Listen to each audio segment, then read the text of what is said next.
What is up, y'all? My name is Carson Umbarger with SC Traditions, and what I've got in front of me is two beautiful tenderloins off of a buck I killed this past November. Video's up. I'm going to link that down in the description. Definitely go check that video out. We also did a catch, clean, and cook with some deer sausage in that, but we have the best tasting piece of deer meat, in my opinion.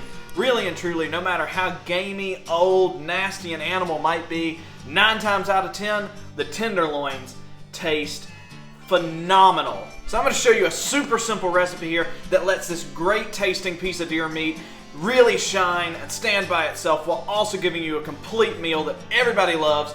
Nobody is mad with breakfast for dinner. So we're going to do a little bit of deer steak and eggs. We're going to throw some pancakes, and we got a little extra bacon just to top it all off. Make sure everybody's got plenty enough food to fill themselves up. But first things first, we got to get this deer cooking, and I'm going to use the reverse sear method. So let's go through the process here step by step. So first things, we've got these tenderloins. We've marinated them in Worcestershire sauce for about 7 hours now, just to get them a little extra flavor, and we're just going to pat them dry with a paper towel.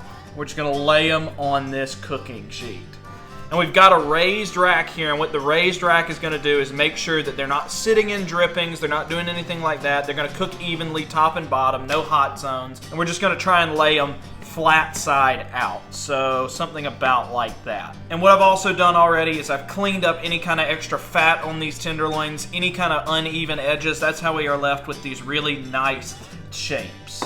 So Worcestershire sauce already has a good bit of salt in it, but we are just going to top it off with a little bit of coarse ground salt here just to make them taste good. My salt shaker's almost out.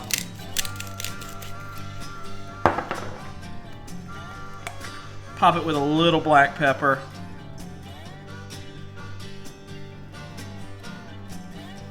Flip them over.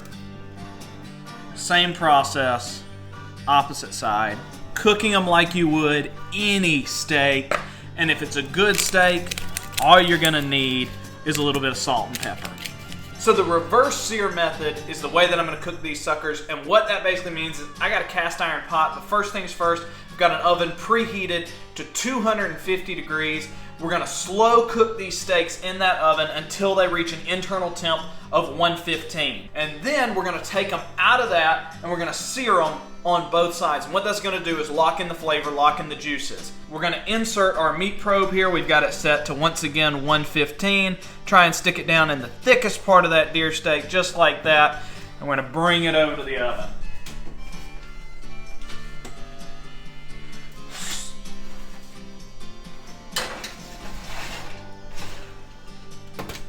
No timer needed. All we're waiting for is this meat probe to beep us when those things reach optimal temperature, which is 115.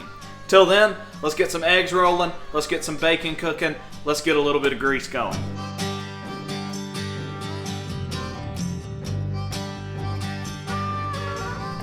Alright, so while we've got that deer in there, what I've done is mixed up just an instant pancake mix. Choose your favorite, Bisquick. This is some local brand around here. We've just whipped it up. We got a hot griddle here. This is not what we're going to be cooking the deer steaks on. We could, but I prefer old cast iron. But when it comes to pancakes, you can't beat suckers like this. Got a little half-cup measuring cup here.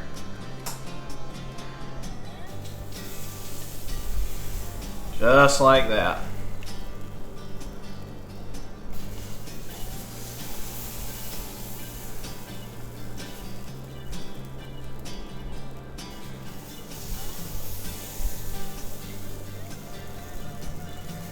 Bingo. Cut this down just a hair because we're running a tiny bit hot.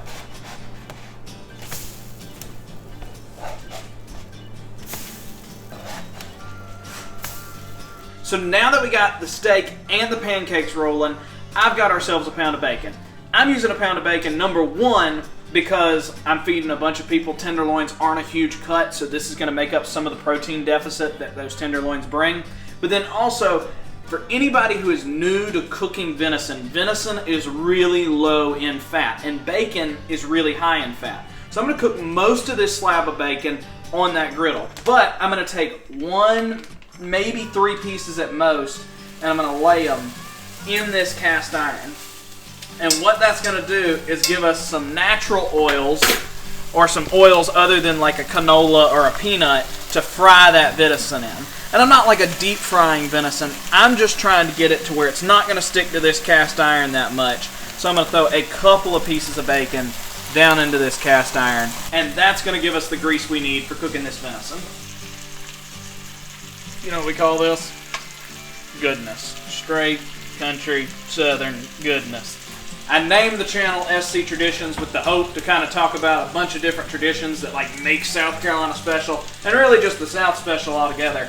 And steak and eggs for breakfast, and then when you throw that steak is deer meat, God, you don't get any more like Southern tradition than that. Alright, so that is the magic sound that tells me that this deer is ready to come out of the oven. The reason that we're going off at 215 is, by the time that we pull it out of this cast iron, it will be a perfect medium rare. That is hot. Looks like this bacon is ready to come out of the cast iron. Whoo, that's hot. It got on me. Bacon ready to come out of the fryer. You gotta watch that bacon. You know what I'm telling you? Drop these deer steaks down in there. Nice and pretty. Woo! That's hot, sir. That's hot. We're just going to let them sear on both sides, lock in those flavors, and then we're going to let them rest while we finish up the rest of the cooking of the pancakes, the bacon, and the eggs. That's going to let all those juices soak back in there. When you pull meat fresh out of the cooker, what it is all those juices are outside, and if you cut it, you're going to lose all that flavor. So what you need to do is let it sit for about 5, 10, maybe even up to 30 minutes if you can keep it warming up in a cooler, and you're just going to lock those flavors in. Ooh, that looks good to me if I've ever seen it. 3 minutes tops to sear that sucker. You're just trying to get a little bit of a crust on the outside of that. These are ready to pull. We've got a rag down there to soak up some of the grease. Microwave's not turned on, but if you didn't know it, microwaves insulate heat really well. So we're just gonna let it rest up in a microwave. So while the grease is hot, anybody who has had a good country breakfast knows what I'm about to do here. We got our bacon grease, we got our deer grease, whatever kind of grease we've got in there now. While it's still hot, let's take those eggs and cook it in it. Oh my gosh, that's going to be so good. 2 eggs, done the right way. Okay, so now we got eggs.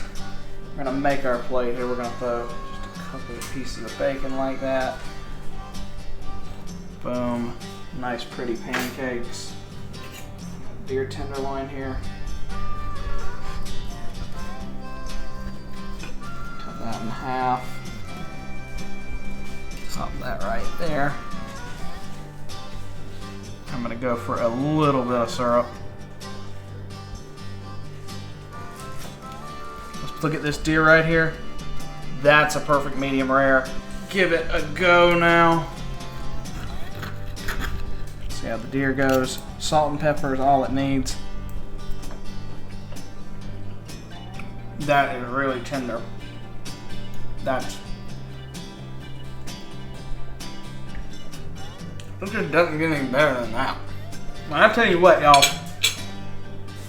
Cooking a tenderloin just like this, where it's kind of the star of the show, you're not mixing it in with a bunch of other stuff. Save your stews, save your pot roast for the other cuts of deer meat. This right here, y'all, is when the tenderloin really comes through. I had somebody tell me that they really enjoyed the cooking video, so I thought I would drum another one up. We will definitely be doing some more, but with spring coming around, we've got turkey season and we've got fishing all starting to kick off. We've got some really good videos coming with those, so I hope y'all really enjoyed it. If you like the content, go cook it yourself. Tag me on Instagram with your recipes and all that really cool stuff. Hey, you might even see it make it onto a video, but I will see y'all on the next one. Thanks for watching SC Traditions. I gotta eat breakfast for supper.